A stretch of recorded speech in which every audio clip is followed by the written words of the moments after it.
for that kind introduction. As mentioned, my name is Jenna Shrove, and I'm joined by my colleague and friend Neil Bradley here today to talk a little bit about small business policy and what's happening on the Hill. Thank you for being here with us. Pleasure. It's an honor.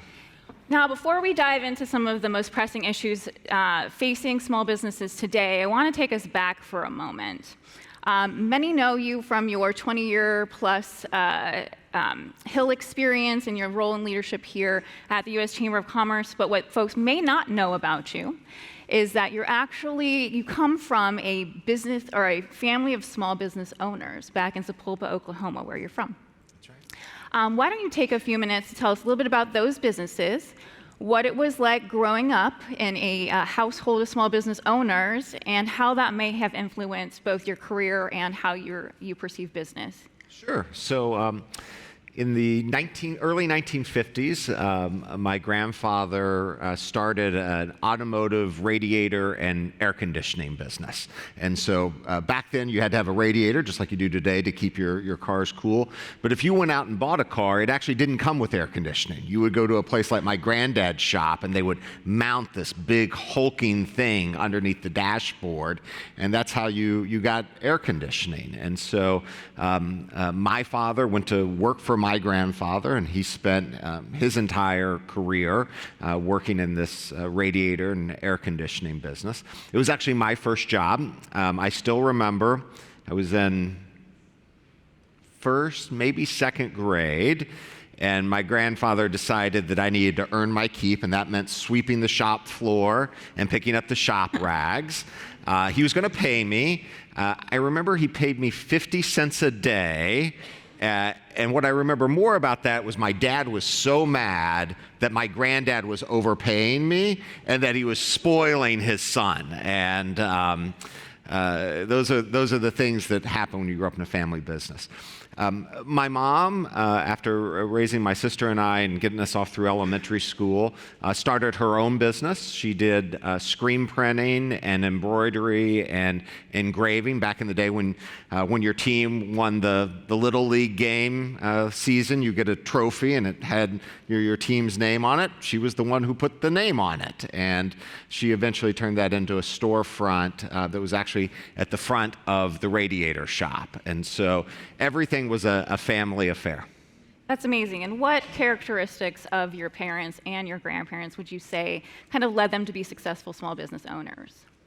Well, it was hard. I mean, sometimes they weren't successful. A lot of times they were. I mean, they managed to put a food on the plate and a roof over the head of my grandparents' family, my parents, and of course my sister and I. But there are a lot of changes over the course of 70 years running a business. We just heard about some of the changes that businesses endure, and so there were definite ups and downs.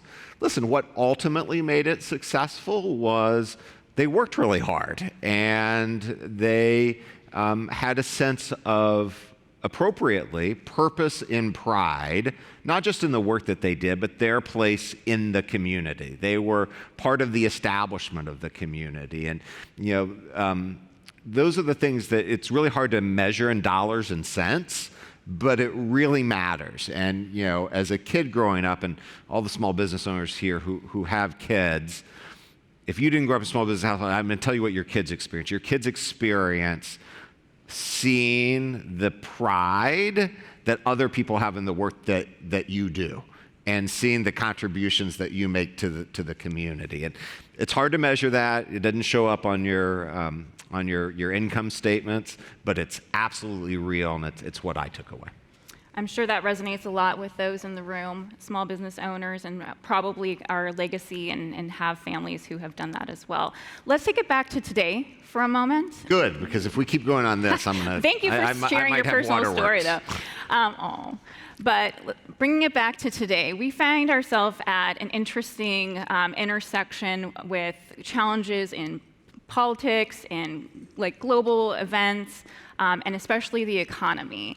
And yet we still hear from small businesses and things like our small business index we do with MetLife, Suzanne mentioned that in her opening remarks, that about 2/3 of businesses still feel like they're doing pretty good. So from your conversations across the nation and in what you're hearing, how would you say the state of American business is right now? I feel important to answer that succinctly in one word: strong. Business is strong. I'm convinced that small business owners, many of you in the room, must not have cable TV or certainly don't have time to watch it, because if you were watching cable news, you just get really depressed about the state of affairs. But yet, in this world, this year in the United States, we will have the second highest number of new small business starts in our history. So every day people are waking up in the midst of political chaos, global threats, 40-year high record inflation, and they're saying, but I have a really good idea, and I have a plan, and I'm going to turn that into a business, and I'm going to put probably my own capital and certainly my own time on the line to turn that into a reality. And so I think it's really hard to say this is the reason that the state of American business is strong, other than to say the reason it continues to remain strong is because we have people who are willing it to strength, who are deciding that in the midst of all those headwinds, they have something positive to offer, they have problems that they're going to solve. And that makes me really optimistic about the future for America and really bullish on the economy, because as long as we got that, I really don't care what the challenges and headwinds are, we can beat them. Awesome. So you mentioned inflation, and we know this has been an issue for about a year now. One of the foremost facing small businesses, we see that in our survey data, et cetera. How have small businesses changed their strategy to pivot to compensate for inflation, and what kind of long-term effects might those have, like in costs or financing, et cetera?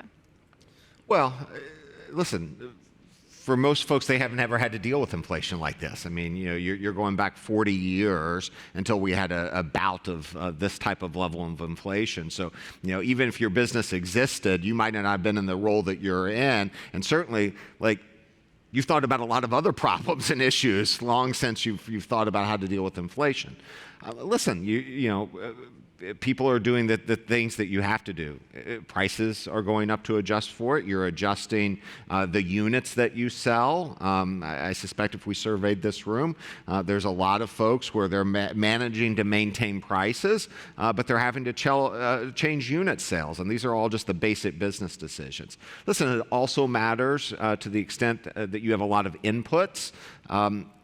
Figuring out what's going to happen and seeing if you can lock in lower prices over a longer period of time. And if you can't, how rapidly you're going to be able to adjust the products that you sell or the services that you provide. Listen, the thing that, and I know we're going to talk, I assume probably workforce, because we always end up talking about workforce in a minute.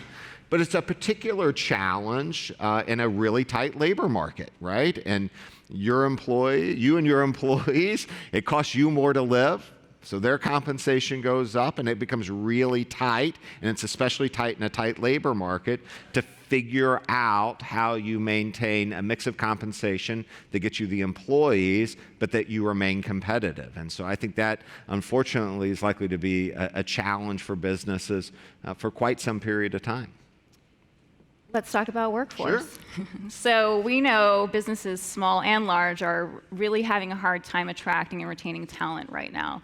What in your conversations and have you seen has been some of the business solutions, and then also what policy solutions are being considered to kind of alleviate the worker shortage crisis?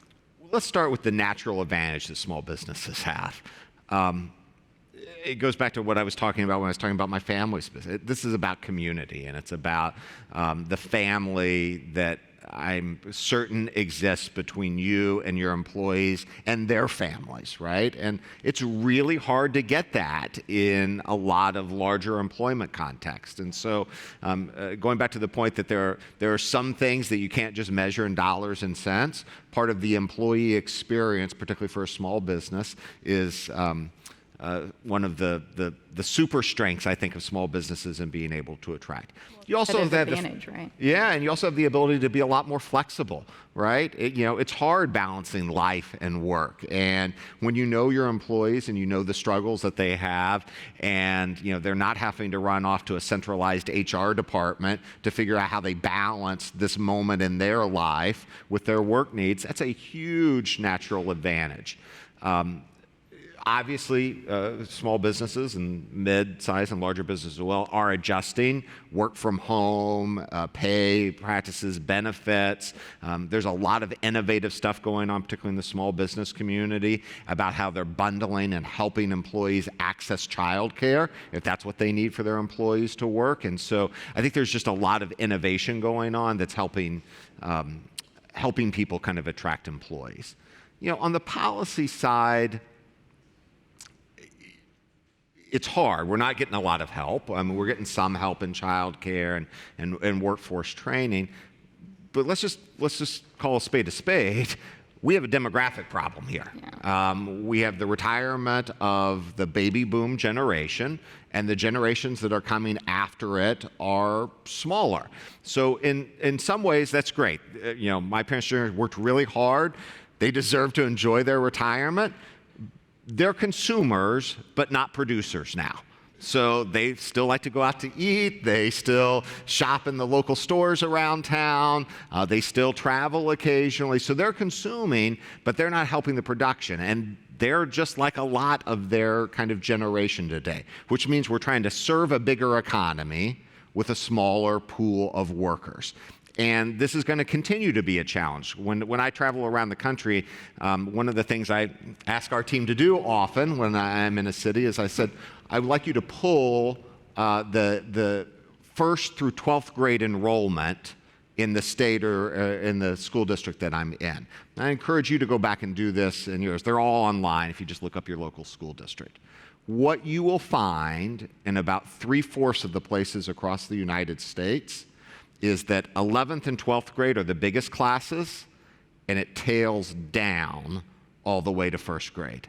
It's a demographic problem, which means that it's not going to get a whole lot easier in the coming years, that we're going to have smaller and smaller cohorts of people coming into the workforce, which means legal immigration has to be part of the solution to addressing our workforce needs. That gets back to the public policy challenge and the fact that we're really having a hard time in Washington doing the basics of governing at the moment, let alone addressing some of these structural challenges, like making sure that we're allowing the people who want to come here and want to work hard and want to do it legally the pathway to be able to do that.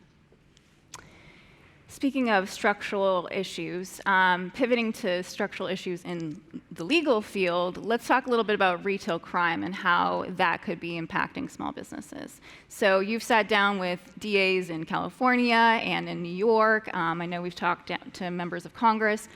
What are kind of the things you're hearing about what folks are doing here and across the nation to address retail crime specifically? Let's first start with that we should be outraged. We should be outraged when we see those things in our newspapers and on TV and what is happening to businesses large and small across this country. We complain at the U.S. Chamber about a lot of things that government does that are overreaches. But government has a really, really important role to play. And one of the most important roles is public safety and the protection of property. If you can't operate a safe store, if you can't be confident that people will be deterred, and if not deterred, apprehended and punished for robbing your stores, for disturbing your customers, then it's really hard to operate. This is foundational rule of law, civilized society type stuff. And in lots of places in this country, we're failing to get it right. There are things that we can do. If there's failures of government, there are ways that we can make this better. So part of the retail theft, this is not kids swiping packs of bubble gum. It's not kids on a dare taking stuff. This is organized crime. And this is not even desperate people who are trying to provide for their families. What we saw happen was that crime rings, it's organized crime. It's not the 5 Italian families in New York anymore, but it's still organized crime, who said, we figured out some loopholes in the law, that no one's going to prosecute us if we steal, if someone goes in and steals less than, and it varies by state to state, but like $900 in merchandise. We literally have businesses coming to us and saying they were watching people walk in with a list of things to steal and a calculator. They knew when they were hit the threshold, and they walked out of the store before that. So they knew they wouldn't get prosecuted. Well, what are they doing with a trash bag full of eyeglass frames, for example? Well, they're not using those. They're going and selling them online. And so we've managed successfully at the end of last year to implement some changes in the law to curtail the ability of people to anonymously sell large quantities of goods online. That takes away their ability to get rid of these stolen goods. Now we're working with states to make sure that they update their laws that says if you go in and you steal $850 in the morning and you go back to a different store and you steal $850 in the afternoon, we're not going to throw up our hands and say, well, it didn't meet our threshold. We're going to add $850 plus $850 and decide that you deserve to be punished as a felon and prosecuted as such. So we're getting that done, and we've done that in about half of the states now. And then finally, we're getting prosecutors to commit to going after and prosecuting these folks. So sorry, I got a little passionate about that. It ticks me off. Understandably. It ticks me off. Like, people work hard. They work hard to run their stores. Their employees want to feel safe. It's just wrong. Exactly. So I've heard, well, we heard in Suzanne's opening remarks, and I've heard you say before here at the Chamber, one of our goals is for small business owners to only, not even have to worry about things that are happening on the Hill for less than 5 minutes. Well, we are way less than 5 minutes. Okay. But what are some of the headwinds or some of the things in the current environment or looking forward, either in the regulatory space or in the legislative space, that you would want to say we should be looking out for? Yeah, so you can put them into 2 categories. There are missed opportunities. I think immigration is a missed opportunity at this moment. So we're not being able to take advantage of things that we need to take advantage of. There are also threats, and perhaps the biggest threat coming down the pike at the end of 2025, the provisions that benefited pass-through businesses, which include almost every small business in America, that were enacted as part of the 2017 tax law, expire December 31st, 2025. And so if Congress doesn't do anything, your effective tax rate can go up by 10 to 12 points overnight.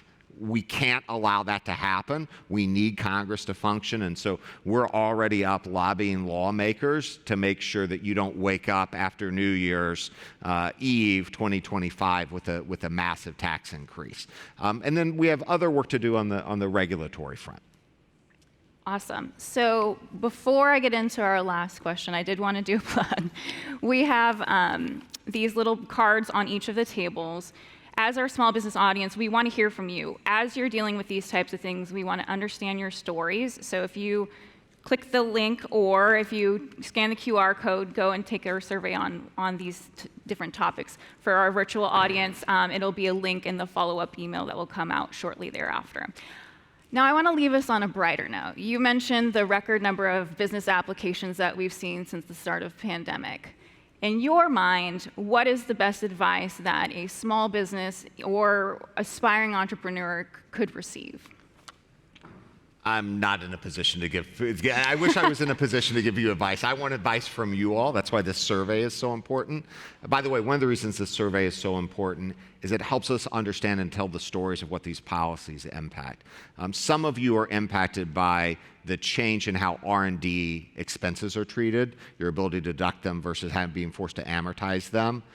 We've been able to collect some of those stories through efforts like this. That's what moves lawmakers. When we hear your stories about difficulty accessing credit, that's what helps us move to fight back against bank regulations, which the media wants to say is just something affecting big banks, but that we know affects your ability to access credit, to access lines of credit, and so these stories really matter. That said, if I could, I'm really struggling to give a piece of advice. I guess I don't have a piece of advice. I guess I just have a request.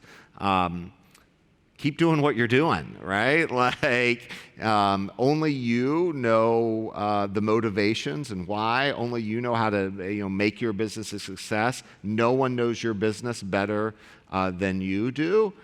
But that said, we're all reliant on you. We're reliant on you in our communities. We're reliant on you as a nation. And so at the Chamber, we're just going to cheerlead your success. We're going to try to make sure that we get the public policy right, that we're going to stop the headwinds, and that we put more of a tailwind at your back and let you do the amazing, innovative things that you do. So much for your time and sharing your knowledge. Thank you so much for our sponsors and for the U.S. Chamber team for setting this up. And we'll see you next time.